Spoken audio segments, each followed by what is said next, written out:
Hi guys, magandang gabi sa lahat ng taga-suporta ng aking channel. Sa lahat ng viewers, subscriber, maraming salamat guys. Sa mga manonood pa lang ng aking video, nagpapasalamat po ako sa inyo guys. Sa mga hindi pa nakapag-subscribe, mag-subscribe na kayo at pinutin nyo na rin yung notification bell para lagi kayong updated sa aking mga video na i-upload guys. Pakita ko sa inyo guys, ito yung tinis ko kanina na inano ko sa kalan na hindi nabasag guys, inano ko sa tubig.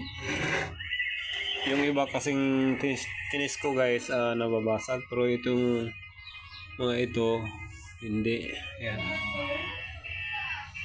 hindi nababasag yan guys. Ito yung ano guys, so yung parang may gold, yan, green at saka purple. Ito naman, hindi ko alam kung ano yan. Ito guys, pakita ko sa inyo guys. Matibay na ba to?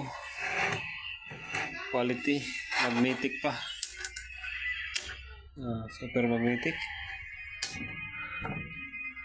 Yan. Tignan mo guys, parang bakal guys.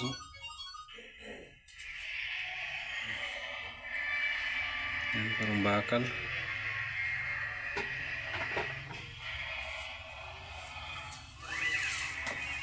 Nakuha na lang namin ito kanina sa ilog, katuwaan namin ng mag-asawa. So yun lang guys. Kung nice yung mag-comment, comment nyo lang sa baba guys. Kung ano yung nice yung itanong sa akin.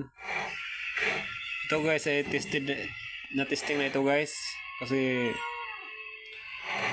kung ordinaryong bato lang guys na babasag talaga sa apoy. Pag ininit mo sa apoy, inilagay mo sa tubig, kahit na hindi malagag, talagang nababasag guys. Yung iba guys hindi pa na ilagay sa tubig guys, pumuputok na dun sa apoy guys. Pure na karbonado ito guys. So, yun lang guys. Maraming salamat. Thank you for watching.